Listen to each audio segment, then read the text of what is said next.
Welcome back to the LCS and the State Farm Analyst Desk. As promised, we've got one Jojopyun here with us after concluding the first round robin, my dude, in an 8-1 fashion. There was so much talk about the slump, the hangover, all of this talk about how, okay, we got to reset and reconsider our expectations for EG, and you guys just blew them all out of the water. You're making it look easy. What's going on? I don't know. I feel like we're still kind of, I would say the hangover did kind of happen to us, but I think we're just way better than every team. So I think we played worse than how we played in MSI and everything still, but it doesn't matter because there's no team that can challenge us, I think, until TL. But I mean, it seemed like they were choking today, so I don't know any team that can contest us really. Oh my God. And honestly, because, we were talking about the hangover a lot, or at least the fact that you guys needed to be able to balance a little bit better. But I remember hearing in certain interviews that you guys are still playing a lot. You in particular, how have you been kind of approaching this split? Have you been kind of dialing it back? I mean, I feel like I've been dialing it back a bit. Like, I'm kind of losing some motivation to grind as much as I used to because it's just more boring now since the players are not as good as in MSI. I mean, like, I'm not even saying this to trash talk or anything. I'm just being honest, right? Yeah. 'Cause, like, I versed really good players. It was really fun to verse them. And then I come back, and even if I'm playing bad, I'll still win because my team is really good. So, I'm still trying to find that motivation to keep on improving as much as I used to. So, yeah, I'm still trying to find it right now. Does that apply whether you're playing solo queue or champions queue? You find that it's like kind of boring regardless? I feel like in champions queue a lot of the time, I'm just kind of like out of it and I'm just chilling or something when I'm playing. So I don't really, most of the games at least, I don't really like try, well, I wouldn't say try my hardest, but I'm not really like putting my full focus and energy into it. So, yeah. When I first interviewed you, one of the things you said is that you still find a ton of joy, not just of playing the game, but in competition. Do you still find that now, like almost at the end of your first rookie year? Yeah, I feel like I like the competition a lot, like even I would say more than the game. Like the reason why I enjoy playing League is because I enjoy the competition and just being the best at whatever I try doing. So I feel like that's one of the main reasons that I enjoy playing in the LCS. Yeah. Nice. I felt like sense of discovery always gets you to find that motivation. When you first came in from Academy, like finding that improvement. More my question is about like coming out of MSI, having to play against FLICKR, Shahu types, right? What would you say is the biggest lesson you came away from that journey from there coming into this split? I mean, it's kind of crazy how like unselfish they all play. I feel like a lot of Western mids play really selfish and they, they try getting every minion and they try like, but if you watch them play, they stack so many ways. They help their team so much, either for vision control or something like that. So I was really surprised how well they played. They're just good at everything, but they play really unselfish. They really try helping their team a lot. So that's one thing I really improved on, I think, after coming back to MSI. Kind of like, how'd you identify your player before that? Because I felt like that was something that you did. When I saw you in Academy, you were playing like Rise a lot. You came in, even going into MSI, playing like Twisted Fate and kind of like champions that wanted to move. Did you just get better at what you were already doing, or did you identify yourself as a different type of player? Yeah, I definitely got better at just playing those champions and I just got better at the game, I just understood the game much better. So, even if I played TF like in Spring Split, I wouldn't play as well as I would say right now just because I got smarter about the game. So I would say that's more like just a game knowledge thing. Makes sense. I kind of want to ask a question to both you and Hai, as we've got two mid laners who have won the LCS here on the desk, and you kind of talked about how motivation can be difficult to find when you're at the top, right? You've both experienced being at the top of the LCS. How do you grapple with that? The idea of finding focused improvement, focused practice when you're beating everyone, even when you're not in your best form, right? It's like, oh, I could be 80% today and I'll still win. So how do you actually push to be 100 or unlock a new percentage? You want to go first? You want to beat the international players, right? Yeah, like you want to go to Worlds, you want to go to MSI, you want to beat them, and like doing 80% here is fine in NA because like, the mid laners aren't the best always, but you go internationally and then become so much better. So you kind of just look towards the future, at least that's what I did. Like my goal was like to make it to like Worlds and beat the mid laners there, not necessarily just beat the mid laners in NA, so. Yeah, I mean, I agree with Hai, but also I feel like trash talking just makes it so much more fun too. So it gets me like more involved and focused in the game because, the game means much more since I talk shit. So, I mean, that just makes it more fun for me.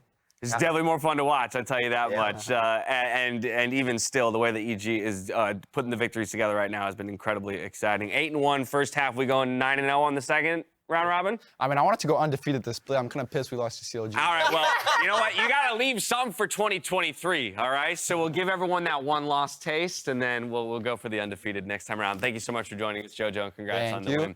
All right, in a minute, Tigress will be walking us through the career of one of Cloud9's role swap stars. But for now, it's time to check in on another man who's making moves. It's Fudge. Take a look.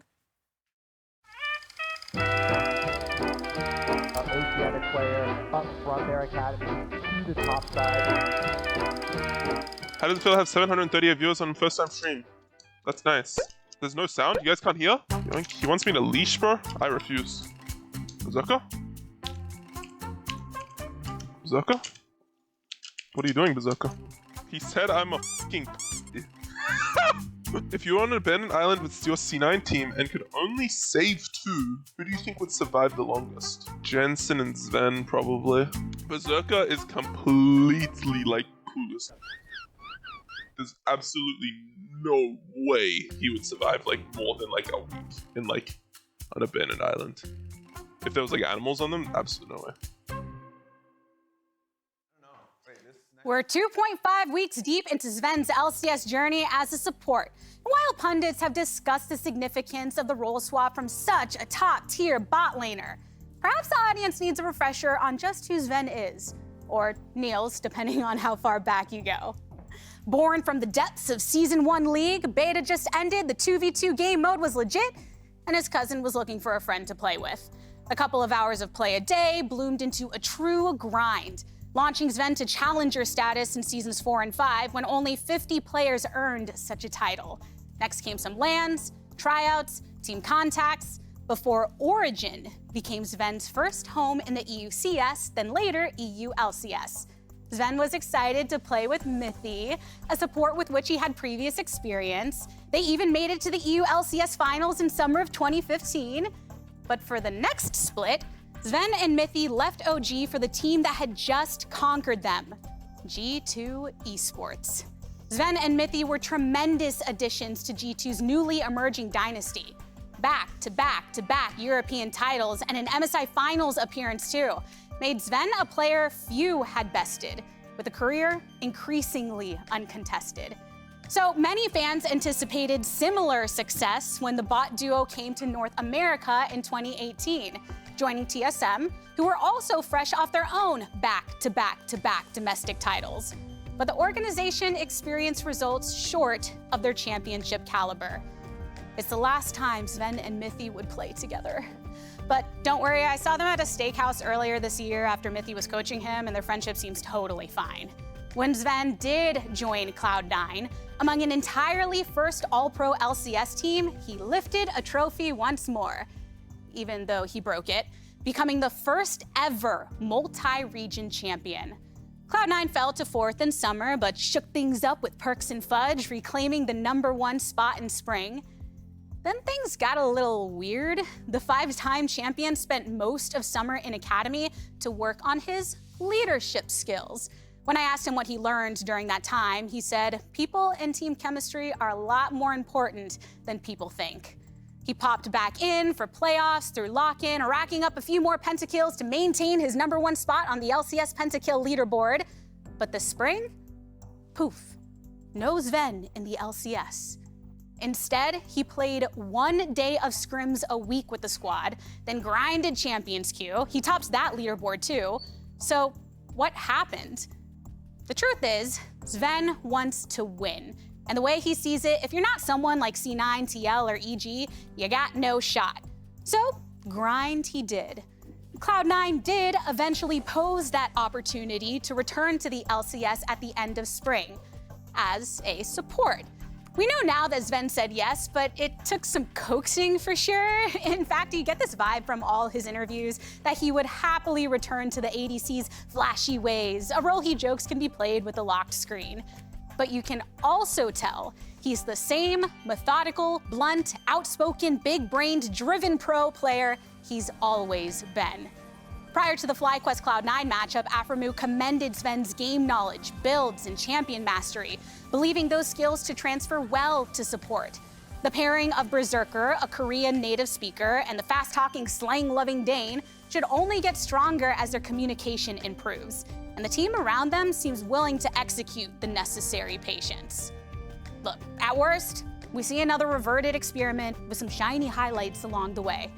At best, we witness Zven's extension of his already decorated career through a whole new lens. Let's enjoy the view.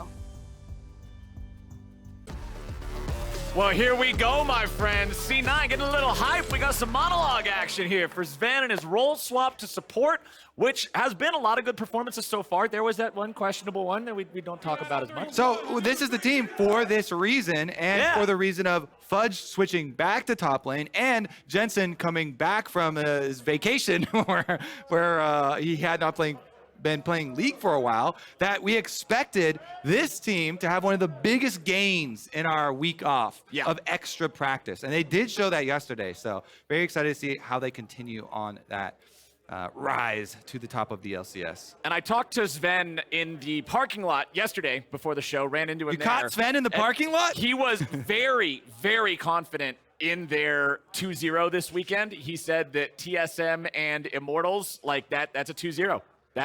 They're very confident in their ability to take down IMT. IMT, of course, before yesterday's game, where they did show some very marked improvements. Like, obviously, they had a plan, they were executing, still didn't get the win, but it was so much better than what we saw in the first 3 weeks of play. Yes, it was. They were proactive early. They got a bunch of leads. They even were in a winning position early. Yeah.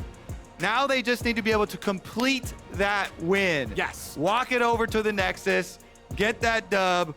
Back on the horse here for Immortals. They're trying to dig themselves out of last place. But Cloud9 is a tough opponent. Remember, even though their record says 4-4, 3 of those losses were the opening Super Week when they did not have the entire team. That record is deceptive, and C9 will definitely prove a challenge here for Immortals. Seraphine, Silas, Zeri, all banned away. C9 also going to add Swain to the list. All right, Kalista still floating around here. Senna still floating around as well. Some bottom lane priority has yet to get banned out. I feel like you do need to spend a lot of bans and respect towards Berserker Zven, towards that lane, even with Zven being a role swap.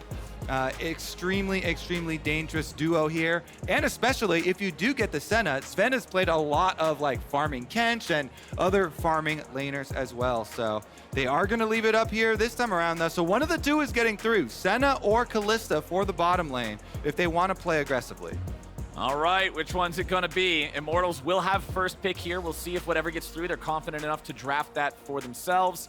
Kalista's still one of those. I'm not entirely convinced by it. I haven't seen enough success from it. It wins so hard in Champs Queue. Whenever I see this and people are snowballing. Champs Queue's a different environment, bro. Champs Queue, everybody wants to flex. And I'm not talking about different roles. I'm talking about muscles. It's true. It's true. Yes! I get what I want. I welcome Immortals to prove me wrong. I welcome them to show me how Kalista can flex muscles. That's what I want to see. Well, what you need to flex muscles as Kalista is you need to have a jungler that can also ensure that you're allowed to push and make use of that priority that you want from a Kalista bottom lane. So we'll see about what the Kalista is going to get paired with. Renata is available, so I assume since Renata has not been taken, it's my personal favorite pairing with it. It's the most popular pairing with it. It just does so much, works so well with Kalista. It's got this perfect synergy of Kalista wants to play aggro, wants to go all in for these rend kills, and you can just pop and get a bailout. Renata also has CC, which you can set up for those kills. And even has a disengage ultimate for later.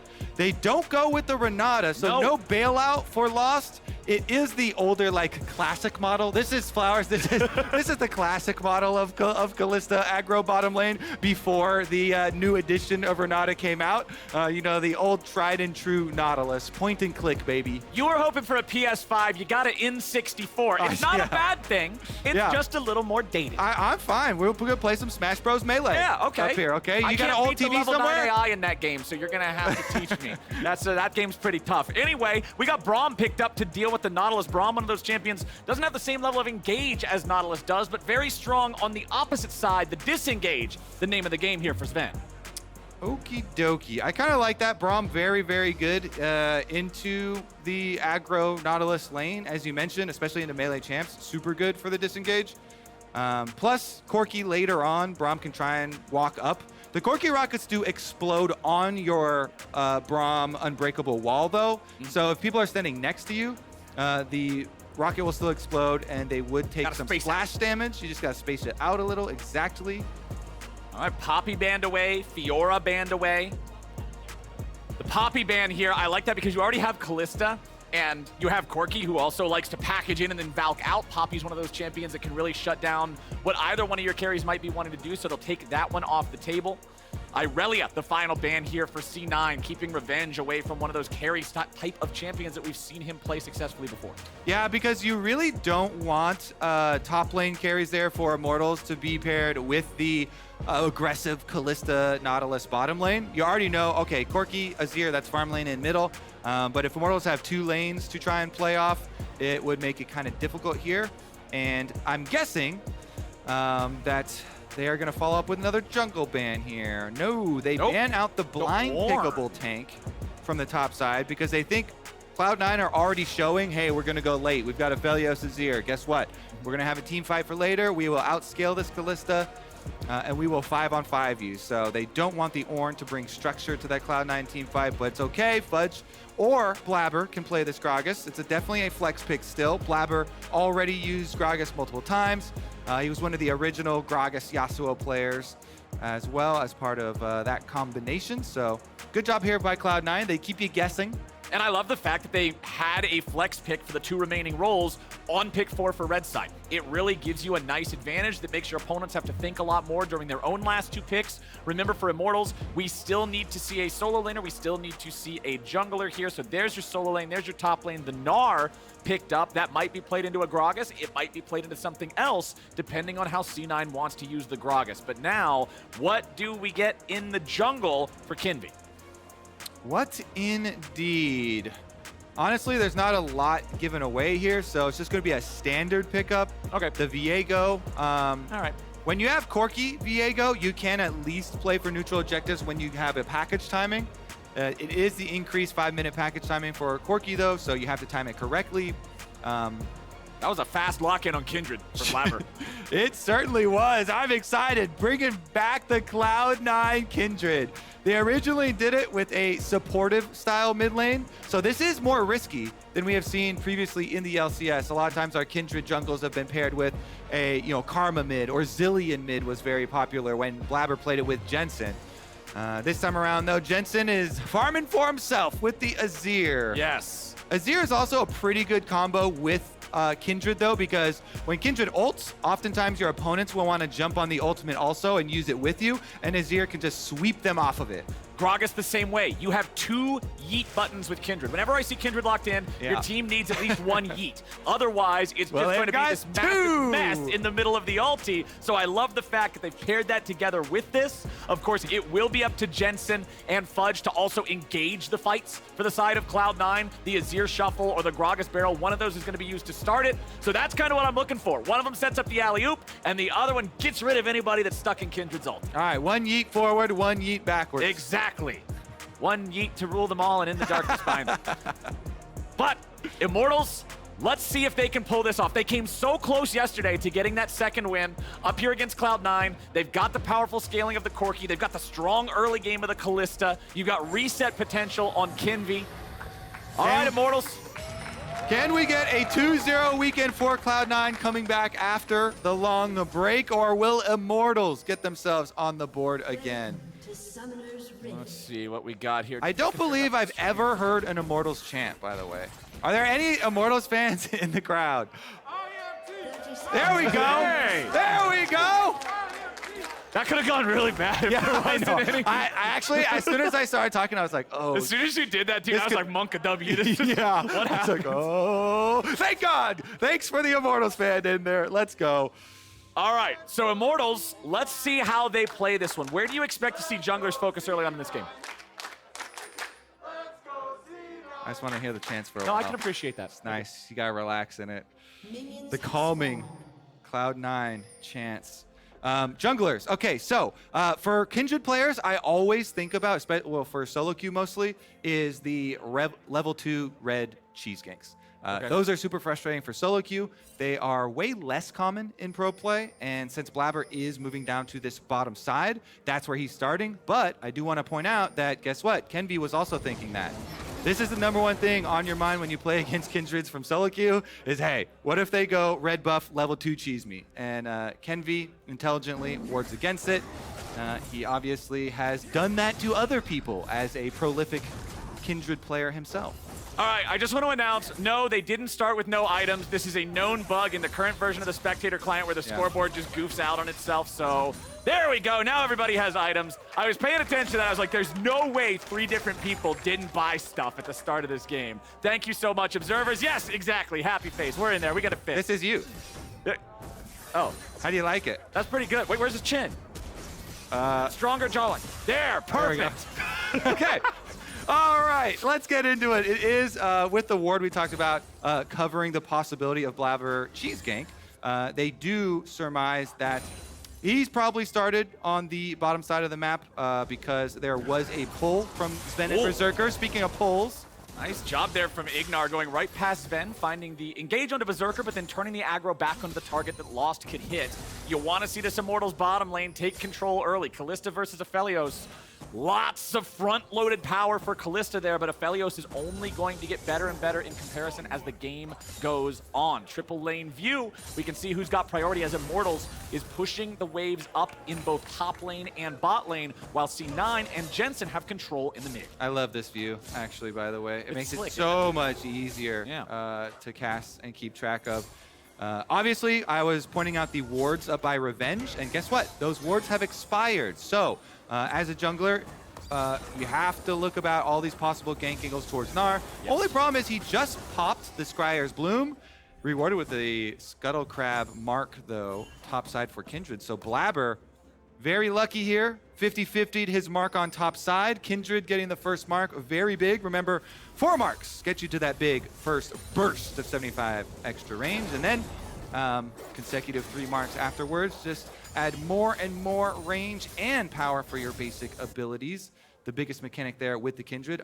We will try to continue to update you on those Kindred stacks as best we can. I feel like you've got to be at least a little bit of a gambler to really like Kindred, because the beginning of every game is just coin flipping a Scuttle Crab, seeing which one at 50-50 is on, right? Like, obviously, you can do things like let the second one stay alive longer if it spawned on the other one or whatever, but there's still a bit of coin flippage going on. I also love it, too, because both teams end up having to be gamblers, and everybody hyper-focuses. As soon as you see a Kindred mark, your team is like, oh, we got to defend it. Is he going for it? Ooh, is he going to get greedy? Yep. How greedy is this Kindred? Is this Kindred actually going to just walk in, turbo int, because there's a mark, you know, like deep on a Gromp or something like that? Hey, man, turbo int and great success, 2 sides of the same coin. Yeah. It's just which one comes The up. observers have found our... See, even the observers are like, oh my God, there's a mark in the game, baby. The observers are ready to go, too. Let's find it. Everybody is here at the Kindred Casino, ready to see if Kindred gets away with it or not. As PowerOfEvil is going to get shoved underneath his turret a little bit here. Jensen, not a ton of mana to work with, so still just last hitting these. Get that mark. Yep, Kenvi's going to say, no, you cannot have the frog. Get this sucker quick. Also, this is the natural because he started his camp clear on top side of the map. So. We're not going to talk about that. We're going to talk about killing it to keep it away from Kindred. True. He's spending the big bucks at the Kindred Casino. Meanwhile, you can often, so it is a mind game. You know that Kenvi's going to go over to clear out your Kindred mark, so they use it as a bit of timing window to invade here. Kindred and Braum. This is an insane support jungle 2v2. Braum early there gives so much power to the Kindred, who already wants to play super aggressively and can help him proc the stun. Can he get it? There it is. Kenvi's going to have to flash. Oh, in this winner's fight. Should still be a kill, I would think. Blaber needs a little bit more damage. He doesn't even. It's first blood over to Zven. Here's my question. What do you got? Was that intentional 5-head move from Zven, knowing that if he hit that Q, then the kill would have gone to Blaber, and Zven wanted the kill for the last tick of Ignite. Intentional Rich Braum. griefing your jungler? Yes. Okay. maybe Zven doesn't want to go to the Kindred Casino. He's stacking the deck in his favor. As we do have that first Drake also going over to C9 here very early. Not only do they get the kill, it's on the enemy jungler. They get his flash too. There's no way to contest it. Nice early sequence here for C9. Yeah. And as pretty much all Kindreds will do, your first mark is basically always going to be marking the enemy jungler. So yes, he has up to 3 marks now on the Kindred. Very, very early 3 marks here for Blaber. Grab 1 more and he is going to be fully juiced. That's so scary. Having 4 marks, if he gets another kill within the next couple of minutes, pre-10-minute 4 mark, that's nuts. Yes, it is. The 75 range is so big. We saw there, almost not able to get off a last auto. Yeah. But definitely going to transform this champion. Sometimes you don't even get your 4 marks until like 20 minutes or something if it's a really tragic game. Yeah, I've seen games before where 30 minutes into the game, if Kindred's team is just getting bodied, she's like, all right, I got 1 mark. Hopefully I can get another one here soon. But Kenvi's going to pick up his own blue buff, getting closer to the level 6 here on Viego. Blaber already having the level 6 here. Also the interaction between those ultimates. If Blaber is able to use the Lamb's Respite to block the initial execution from Kenvi's ultimate, that just means no resets. Sorry, Viego. Yep, anytime there's a Viego in the game, which in pro play currently is about 100% of the time. It's a lot of the time. You always look at anything that can be a combo breaker and stop those deaths. Yep. Stopwatches, Guardian Angel, Zillion, Kindred, all these types of things. Very, very frustrating, and Viego just has to play around them. Save your ultimate until after the Kindred ultimate. Yep. Gonna have to outplay that as Blaber just walks through here, even gives the ward over to Jensen there. I mean, that is just the correct play. I've had too many times where we see people killing their own wards that they revealed. It is more money for the team, plus you still get the money if your teammate kills the ward that you have revealed. Jensen happy, Blaber happy, and this rotation up from the bottom lane for Cloud9.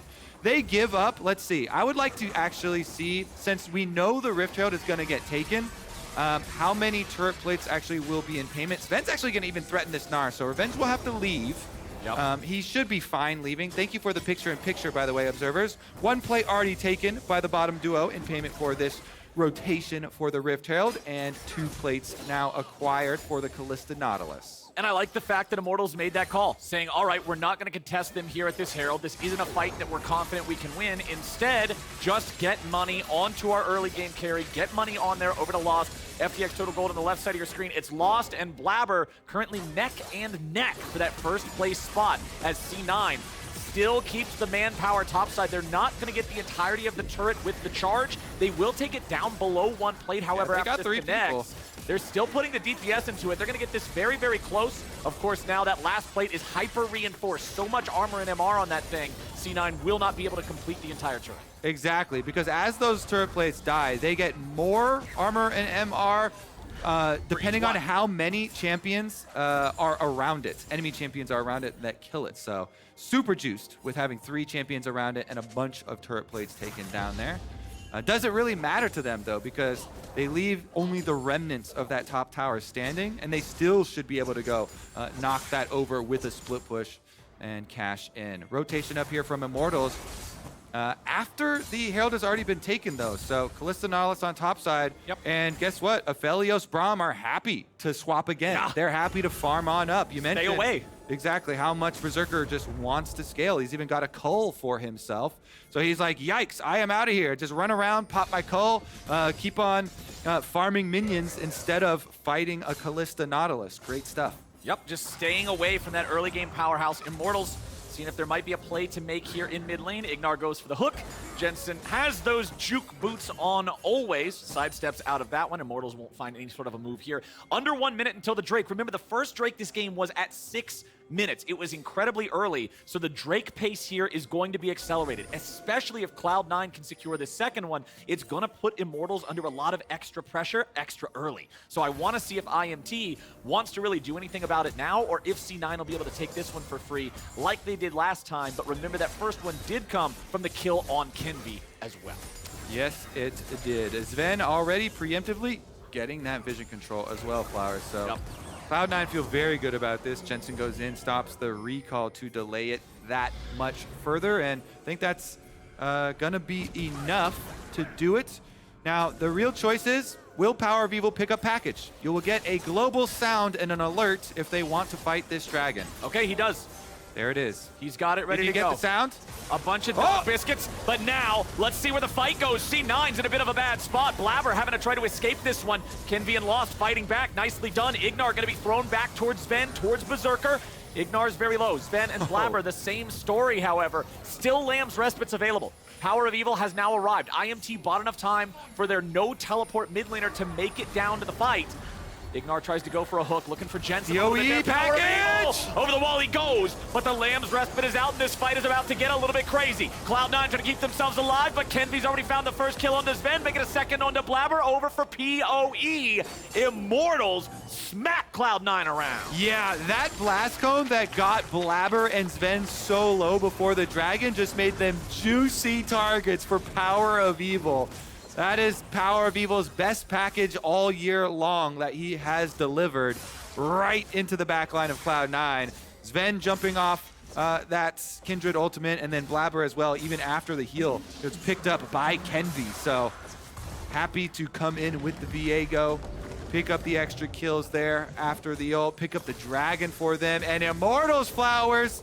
Immortals coming back strong in this one. Yes, thank you. This replay of this cone. This is a dangerous, surprising cone. They have no vision, so they're just going for a gank on Kalista here. And then they're currently extremely surprised. Yeah. Oh, crap. We got to get out of here now. Zven flashes. They do get away, but they sustain so much damage that, of course, the package with Corki comes to deliver the killing blow and get Immortals. Not only the gold lead temporarily, but also the first dragon for them. Here it is. Right over Zven, the low health member, and then PoE circles around as Kenvi's happy to jump on there. He flashes forward, gets his ult. His possession means that he gets to stay inside of the Azir wall as well. So very nicely played by PoE and Kenvi.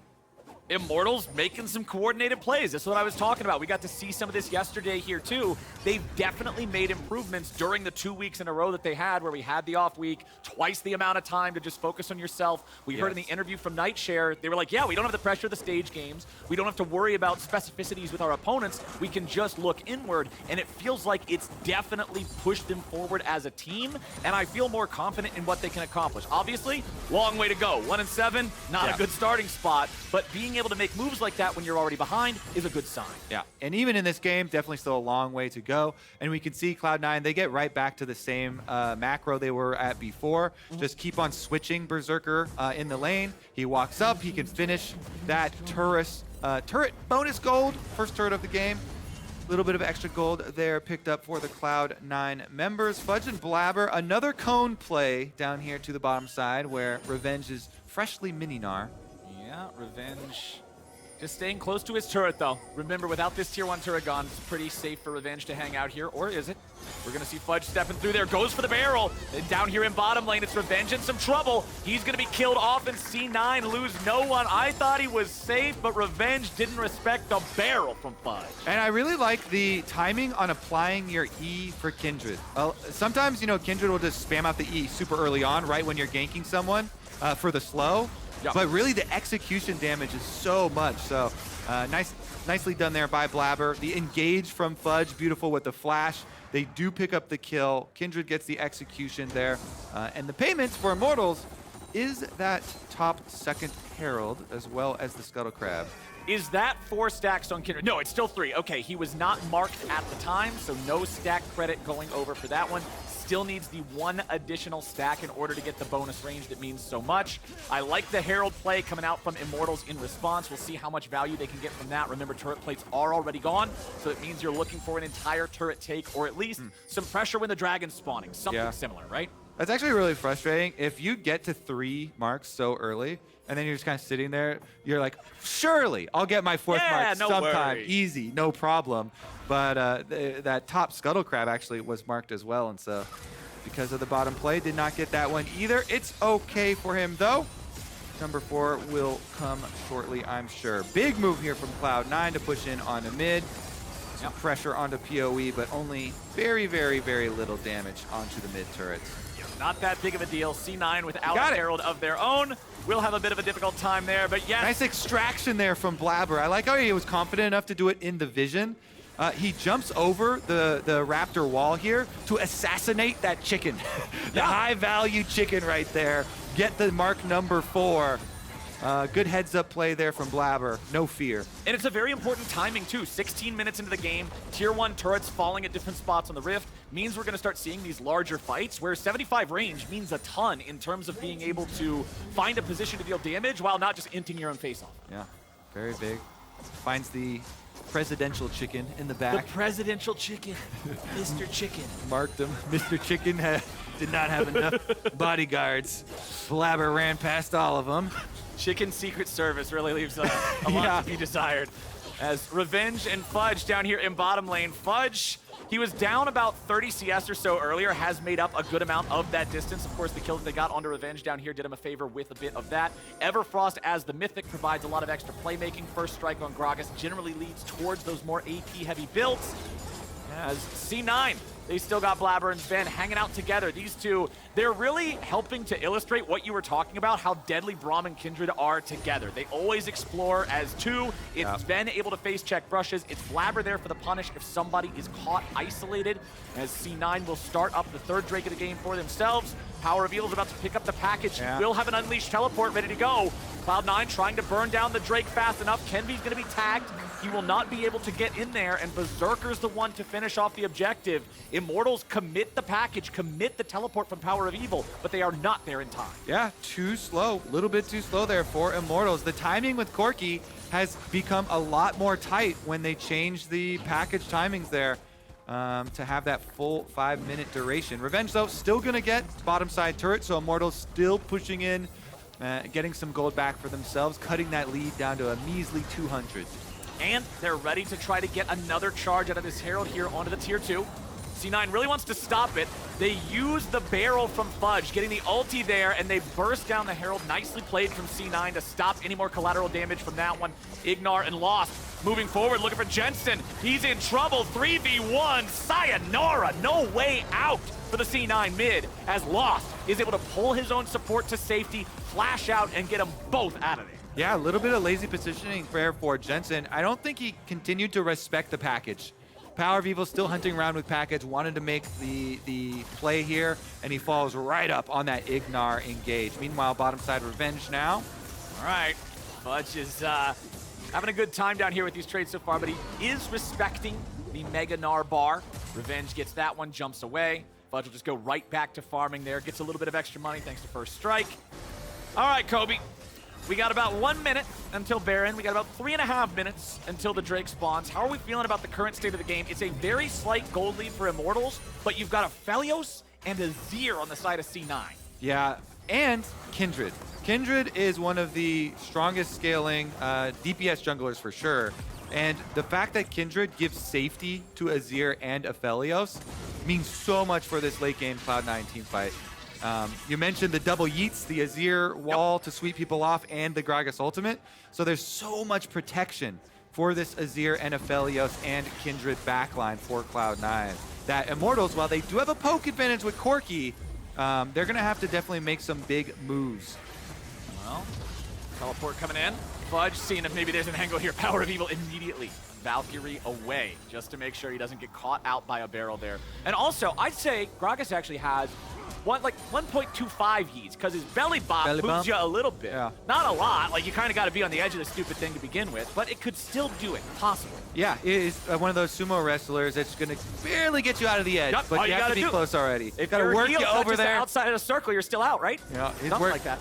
Slow working, but it'll work in the end. Blaber, though, should be able to secure his red buff, no problem. Baron has arrived to the scene, so just going to need a little bit of vision. I don't expect the teams to do it blind, although there is a lot of damage, especially on Cloud9.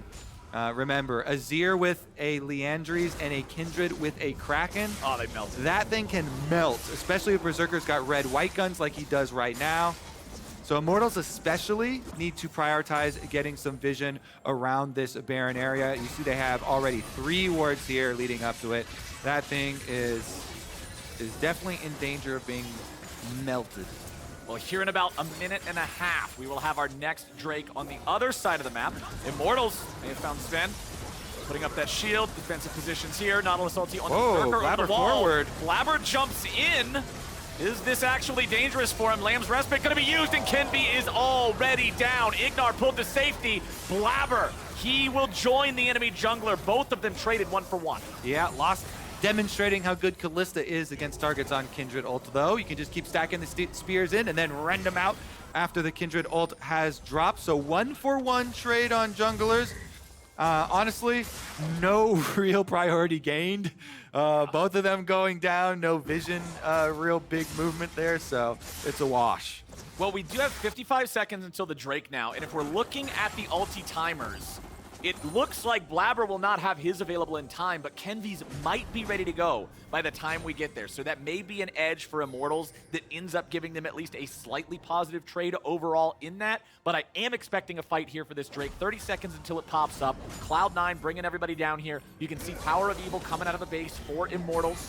The Corki with the Tiamat, with the Muramana, with the Ludens. Very scary stuff if you can land that poke. And like you said, even if Zven's able to block it with the shield, everybody else has to maintain their distance. Yeah, all right, let's see. How much poke damage can Immortals get done? And well, they're immediately just going in.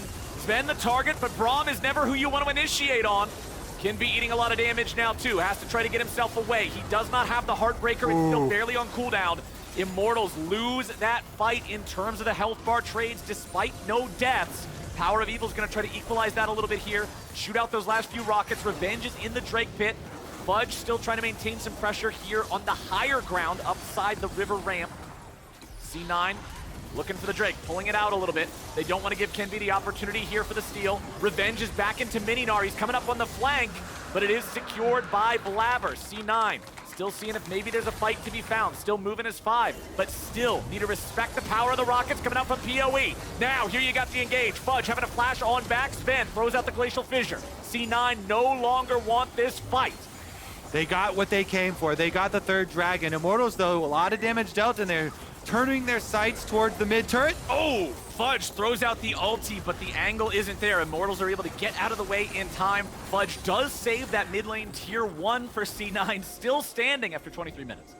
All right. I don't know about how much pressure they can put on this Baron, but they're going to try. Okay. We see them starting it up. It's not exactly dropping super quickly. PowerOfEvil's not near the pit. Immortals immediately call it off. They know that this is way too easy to mess up. IgNar's so low right now and doesn't even have ultimate, so that Nautilus is useless if the fight broke out. I mean, hey, he could be food delivery service, hook in, die instantly. Yeah, he could be a source of a triumph heal for Cloud9. Yeah, exactly. Give everybody back a little bit of HP, top the healing charge. But luckily, Immortals is not trying to grief themselves, so they'll back away from that one. Baron's just not on the menu. It kind of needs to be a one-sided fight beforehand. Even if you do have teams that are good at taking Baron down, the game's not exactly far enough away from either one of them to just go for the Baron like that with low HP. So, where's our next fight going to be? Well, there's something critical that you pointed out at the beginning of the last fight. Okay. And it's that Immortals just immediately engaged instead of actually using Corki to get poke damage before engaging. So the timing and the setup on the objective are very big. When you have Corki like this, use them. Fire off as many rockets as you can before IgNar engages. Well, now you've got the Aphelios engage, landing purple gun onto multiple targets here, and Fudge has isolated IgNar with a little bit of an alley-oop, but Lost pulls him back to safety. Zven throws up the shield. He stays alive now, too. Lost has had about 2 or 3 different clutch saves for IgNar, but it's still not enough. Berserker picks it up. All right, that's going to be pings on Baron immediately. Vision starting to get cleared out. PoE, plenty of rockets trying to do enough damage to dissuade from Cloud9 from going in on it. They are really going in for this. PowerOfEvil nearly getting stunned up there by the Winner's Bite. One more auto attack would have done it, but he's able to get to safety there with a blast cone. Blaber committed the flash to chase after that. They really thought they could get the kill there onto PowerOfEvil, but he manages to escape. Immortals, they lose 1, but it doesn't really lead to any major change in the game state. Yeah, exactly. Again, still refighting over this Vision, sweeping through the Baron area. Now, once one team is recalling, you move in, you get all of this Vision back around the Baron for the setup of the play, because it's all going to come down to a 5-on-5 fight. 2 minutes left on the Soul, and until then, every little bit of Vision is going to be used around that Baron area. As far as the flash from Blaber too, if there was not a blast cone there, that would have been a kill. They would have killed PowerOfEvil, but The blast cone saves lives, Flowers. It does. It's either your It also your takes greatest lives. hope or your biggest tilter, depending on which side you're on here. As Revenge Another pushed cone. up in the bottom lane, it's Fudge and it's Blaber going after him. Uh-oh, run little Yordle. Run away. I don't know if you survived this one, buddy. I'm gonna say probably not. Nope, it's a bounce house. That's always fun, unless you're Gnar. That's not. Whee! A bounce house where you die at the end of it. Oh my God, it sounds like a Netflix original horror movie. Oh, God. I'll still watch it. All right, well, we got C9. Now might be in a bad spot. Zven here throwing up the shield. They're looking to maybe pick the Braum. He flashes away to safety. Kenvi really gonna die. He does. Berserker picks up the kill credit. Enemy top laner down. Enemy jungler down. Baron up. C9 looking for the big purple. Look at that AD carry honor. Berserker defending Zven with his life. Get off my support! Jensen gets hooked in though! Jensen gets hooked in, but who is really being caught? IgNar immediately has to be pulled to safety, and it's not enough to draw C9 completely away from the Baron just yet. They're still on this. 2,000 HP, 1,000 HP. Red team secures Baron Nashor. That's what the alert says, and C9 needs to get the hell out of Dodge. Fudge will be the sacrificial lamb. PowerOfEvil finishes that one off. Zven jumping away to safety. Blaber should be able to get over the wall. They trade their top laner for the Baron. C9 is happy to take that, but Dragon spawning in 15 and Immortals will have the faster path there. Exactly, Flowers. That's the key. There will be no Gragas for this sole possible fight. Honestly, in the current state, I think they just give it to Immortals now. Cloud9 are happy to be like, okay, fine. We will delay our Dragon Soul in favor of getting the Baron. You've got package and you've got a 5v4. There's no way you want to fight. Yeah, you just don't contest those, right? Not really an angle for that. But now, C9 does have 2 minutes and 15 seconds to use this Baron. Corki package just deployed, so now PowerOfEvil does not have that extra tool. C9 has a lot of turrets they could take down. They only have one turret to their names in this game so far. 2 tier 1s, all 3 tier 2s still standing. Let's take another look at how this fight went. Again, we've seen so many teams all in on Braum. Zven flashes away just before Kenvi could finish him off and get his soul, and Berserker, with the Gale Force in, able to blow him up, defend his support, then switch right over to Baron. No delay. Zven jumps back into defend Jensen, but Lost also recalling IgNar means both supports disengage. And then, as you know, somebody's going to have to go down here at the end because IgNar lands the hook, and PoE extra damage finds the big one. Well, C9 have taken down their first turret with the Baron. Now they've still got a bunch of bodies grouped up here mid looking for the tier 2. It'll be Fudge on the split push game, taking down one there in the bottom side, so at least they've got all the tier 1s off the map now. Still another minute to play with this Baron buff and see what else they can acquire. Immortals still on the back foot, still trying to defend. 2,500 gold down up against a Baron buff. They're just trying to run that buff out, but IgNar goes in with a dredge line. PowerOfEvil coming in from the side here with the rockets, but Blaber is ready to stand and fight. Continues chasing after him, but now IgNar's got to be pulled to safety yet again. Fudge throws out the barrel. Now C9 with a disengage. They are 4v5 here in the bottom lane because Jensen's doing work under the tier 2 mid. Revenge still just stomping his way out of this fight. IgNar must heal up. C9 is making sure that Immortals take as long as possible, regrouping, getting back to their base. And even though there are no kills, C9 gets the tier 2 mid, they get the tier 2 bot. Revenge coming back in, looking to make a little bit more happen. Everfrost goes out, but it only finds a stasis. Zven, frontline tanking yet again. Berserker looking to help him kite it out, but now Berserker's in a bad spot, wants to try to turn things around. Red Gun's ready to go, but now he has to get out. The shutdown back with the Berserker, he's gonna be traded for IgNar. Immortals cleaning up Cloud9 players. They've already found 2, Fudge will make it 3. Yeah, that was a bit of a lazy push from Cloud9. 3 members down here. That was a 5v3. Good catch from Immortals. They force it on them. Blaber farmed this whole blue quadrant of their jungle while they were doing it, so Blaber got an extra mark, clearing these, and then Jensen went back to base and starts pushing out. The other 2 members of Cloud9 were farming Flowers, if that's any... That's League of Legends sometimes. If that makes it easier to swallow. Here's another look at it. The recall just finishes now. So right now, Jensen is gone. The 3 members of Cloud9 try and defend Fudge here. But then all of Immortals collapse, and Blaber's like, hey guys, good luck in that 3v5. I'm going for the mark. Blaber was still on that side of the map when the fight broke out. Blaber gets the kill on Lost, and now he's ready to fight Kenvi, but I don't think this is going to be a fight anymore than it's just going to be a beating. PowerOfEvil takes him out there, so that'll be a 1-for-1 trade, but it's a 3-for-1 in terms of the amount of players committed. I mean, Blaber got the first kill. That's pretty cool.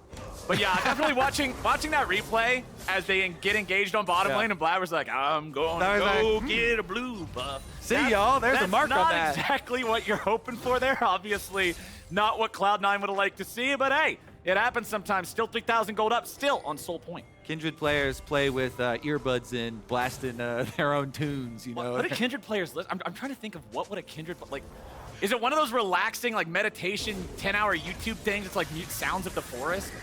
Yes, that's what I'm guessing. That sounds correct, right? Sounds I'm trying of to the get forest. inside the mind of a Kindred player. It's either that actually sounds more like an Ivern playlist, actually. Okay, that kind of does. Meanwhile, though, in the end, he did get that mark, so he's up to 5 now. The mark off of that blue buff that the rest of the Cloud9 members paid for. He got more marks in the first 6 minutes of the game than he did in the rest of the game put together. That's true. Sometimes that happens. That's the Kindred casino, Flowers. Yeah. Sometimes you put it all in red, and sometimes you lose. As now, Zven and Fudge, they'll be the ones here leading the way. Those are the tanky guys. Jensen's got to be careful to not get jumped on. 45 seconds until the Drake. Immortals at 2 Drakes, Cloud9 at 3. C9 gets Soul here, or if Immortals get it, that means the next one after this is a guaranteed Soul for either side. It's an important objective. Baron will also not be on the map for another 18 seconds after the dragon spawns. Oh, there Fudge, is no direct trade possibility. Look at this flank. Fudge coming around. Let's see who he's able to find here. He jumps in with a barrel. Oh. It's a big ol' whiff. C9, you can see what they were planning, but it all goes south. Immortals disengaging from the Lamb's Respite. There comes your redemption, healing up C9 a little bit. I saw what Fudge wanted to do. We all saw what Fudge wanted to do, but then we also all saw what Fudge did, and they were not the same thing. One of these things is not like the other. One of these things got whiffed, and that's not what they hoped. You got to visualize the win first. That's what they always tell you, right? That's true. It's okay. It's okay. Fudge, however, he does not have flash any longer after looking to make that play. Also using the teleport to get the positioning for it in the first place. So C9 going to have to be a little bit careful without those tools available to go, but he does have the ulti back up and armed. So Drake's time, 3-3. PowerOfEvil had package, so he's not afraid to walk into these situations where he immediately has to jump out. Zven just punched him in the face. He was like, package, I'm out of here. Okay, fine. That's really big for Cloud9, actually, though, because no package for this Baron fight. Immortals are actually starting it up. And with picking up that dragon, both teams are at 3 dragons, soul points. Baron at 5,000 health. Cloud9, where the hell are you guys? Immortals. Not in the pit. That's for sure. It's burn gone. This thing down for free. Nicely done. IMT. Cloud9 reeling after that failed engage play here by mid lane. They lose back-to-back objectives, Flowers. Immortals have a Corki who has fully scaled with the extra magic penetration and the playmaking ability of a stopwatch at PoE's fingertips. So the next time he goes with a package in, he can go directly into the team, not have to run away, and we will see the big plays, as well as huge poke damage here from Immortals. Oh, yeah. This, I'm actually getting a little concerned for Cloud9, despite all the powerful scaling that we're talking about them having. Immortals is doing a good job fighting back. Yes, there's still a 2,000 gold lead. It doesn't mean that much 35 minutes into the game. Not when Corki is sitting here on 5 items. Not when Corki has the ability to really take over things with some properly landed poke. I got my eyes on PowerOfEvil. If Immortals want to be able to win this, I need to see impactful, meaningful poke before the big fights. Okie dokie. I'd also like to see better shoes. I was going to say, if you want harder poke, then you need Sork shoes. Exactly. That's what I want to see. Some nice purple shoes. Not these... I feel like they're blue. No, they're like striped blue. Oh, I don't know. Blue's close to purple. I'm with you. No, the split push on top side is going to work. Jensen has them. Jensen has them. They're like greenish, but they got a purple shine to them. I was talking about the shine. True. We're both right. I will say the old icon for Sork shoes was blue stripes. for sure. Well, you're living in the past, old man. The future is now. True, the classic version.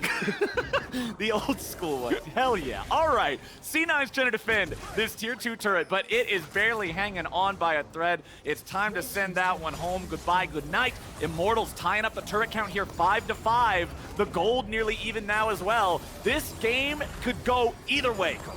It definitely could. Depends on how much work PoE can get done with these rockets beforehand. Cloud9 have a lot of tools that they could use to make their own engage, though. Fudge, Jensen, definitely ready here to be the front line. Jensen has his flash, Fudge does not. Remember that IgNar can also be pulled to safety, as has happened so many times this game. Lost has been on point, keeping his support alive. Under 2 minutes now until the Drake spawns. Immortals have been shoved back a little bit here. They'll take everything from the jungle as they leave, but the push seems to be about done. 25 seconds left on that Baron. They did end up getting about plus 3,000 gold from it. So despite the fact the inhibitor turret line still stands strong, Immortals call that a dub. The gold is even. They are definitely bulking up their front line as well. Gnar, even Viego is mostly tank build with the Divine Sunder on top too, so pretty beefy front line there. We'll see if Cloud9 can actually find their angle, because Immortals for the last 3 minutes have made large gains. All right, this next fight's gonna tell us a lot. This will be the fight for Soul no matter who gets it. IgNar trying to make sure he doesn't end up in any hot water here, as now Zven could be the one in trouble. IgNar's gonna be pulled to safety to make sure he doesn't die first. Fudge coming in with ATP. He'll join up with the rest of the squad. Zven still very low, keeping maximum distance to stay out of that rocket range, healing up a little bit thanks to the redemption. So IgNar goes all the way back to base while Zven tries to heal with redemption and the honey fruit, like you say. It looks like IgNar's going to get back in time, and so he'll be full health, and Zven is still going to be half health. These supports have been the first health bars to drop in the team fights. That could be very meaningful if he only has half his health bar at the start. Well, Cloud9 just contesting whatever they can while we wait out this last 20 seconds. A little bit of a fight over the Krugs. Scuttle Crab was secured by Immortals, so that's got them a little bit of extra control, vision, speed up. Whole 9 yards there in the river that Cloud9's not able to remove. Cloud9 also having a ward there, now disabled, swept out by Immortals. They'll be able to remove that. Zven still slowly regenerating. Meanwhile, IgNar doesn't have the Kalista ult to rely on, at least for this time. They're going to burn it down. Blaber, DPS might fight. Here it goes. Zven's going to be the target here at the very start, but it's going to be stolen away by Immortals. They have claimed Mountain Soul. Blaber's in the pit, but IgNar is gone. Revenge going to drop down second, and C9 has found a great fight. Fudge goes in for the flash body slam, but he can't lock anybody else down. It'll be a 2-for-1 trade for C9, but Immortals got the soul. Yeah, the Dragon reset there. Blaber went back in to try and smite it, and Dragon just reset back to the middle, started healing up into the arms of Immortals. So Immortals get the soul, while Cloud9 get the team fight, and I would rather have soul. Just a little bit of extra gold for a couple kills. Pales in comparison to a late game Mountain Soul extra shield for everybody on your team for Immortals. Here's a look at that Dragon. Wish we had the health bar up on it, because it starts resetting right there when Blaber smites it, starts going back, and then good hands there from Kenvi as it turns around. Also a lot more dangerous, as Blaber had to just queue in to try and get in range. But Cloud9 did get an extra kill, so a little bit of extra money. Immortals though, Flowers, are we living in the world where Immortals are gonna rack up Let's not an cast extra recursion. win? Let's stop your sentence before They're gonna it double finds their its LCS question mark, wins? my friend. We do have to wait and see. We are now at the point of the game where everybody is scaled. We got a lot of items on a lot of carries. It's gonna come down to who plays it better. Baron spawning in about 10 seconds. If that was up a minute earlier, Cloud9 might have been able to force something with their 4v3 on the map after the fight, but the timing didn't line up for them, so now they're gonna have to play it again. PoE coming back, ready to go, teleport to the minion. Package is armed. IMT wanna use this. Yeah, every member of Immortals is well armed. Full inventories, Mountain Shield on. They are looking to finish this game in a single team fight. All right, Cloud9, they're the ones to watch for the explosive engage. Blaber loses 3/4 HP. Revenge gonna lose half of his own, but that is the C9 jungler now dangerously low. One big rocket from PowerOfEvil just kills him. He does not have the opportunity to Lamb's Respite. It just kills him if it hits. He's way over. He's going for Gromp. Blaber is going to heal off of Gromp while they're going for Baron.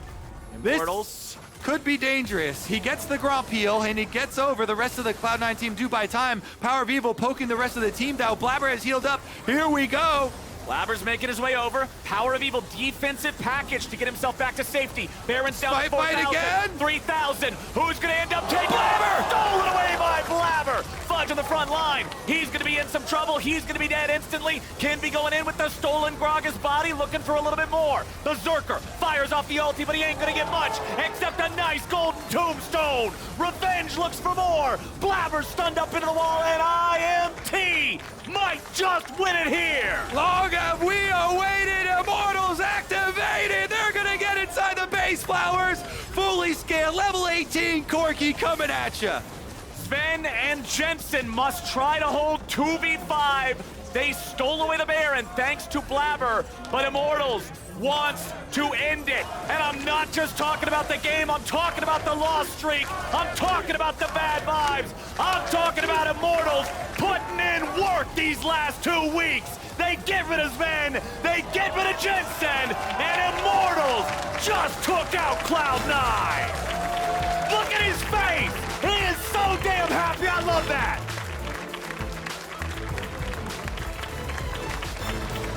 Look at that. Relief, exuberation from the Immortal squad. Let's go. They take down Cloud9. Huge win for Immortals. Huge confidence booster. They almost did it yesterday. They were in a winning position. Huge improvements coming back off of the break for Immortals. This is what we wanted to see from this team. 0 deaths for PowerOfEvil on the Corki. And I'm gonna guess biggest damage in the game. And they fought him to a standstill for the longest time. This game could have gone either way for what felt like the last 10 minutes. This was Malenia versus Radon. And then Immortals were the ones who played the game better. Immortals were the ones who, although they lost the smite fight of Baron, were like, wait, we can take this. And Immortals just earned their second win of this one. Get out there, take that well-deserved bow. There it is. A shot for the gram. Awesome stuff. You said PowerOfEvil, 0 deaths. PowerOfEvil also just being massive in that one. 100% kill participation, getting everything done that he needed to get done as soon as he was starting to land that poke. The package deliveries from the one that we saw in the bottom lane around that second Drake to make it happen after the blast cone play. Immortals are figuring it out, damn it. I came into this week, I said, figure it out, and they're figuring it out.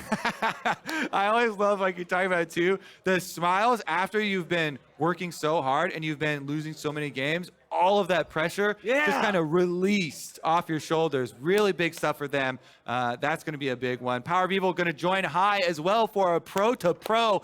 Love those breakdowns. We're going to get some more insight. That is going to be sick. But of course, we do have to go to a break first. Well, before we pop-up. go, it's time to get magical, baby, because we got Star Guardian season coming up. Check it out.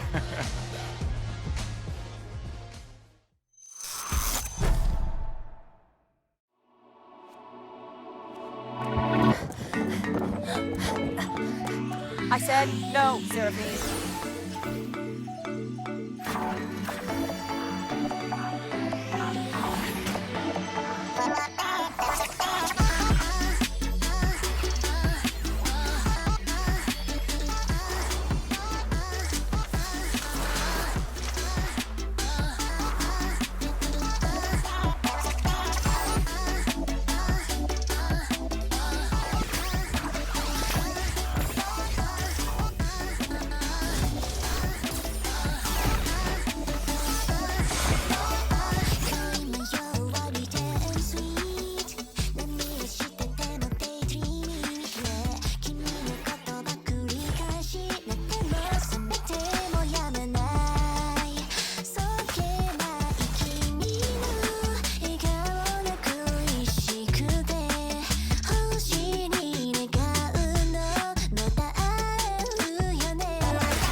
spawning was refreshing.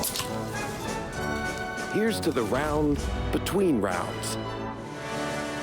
This game is rigged. This game is out to get me.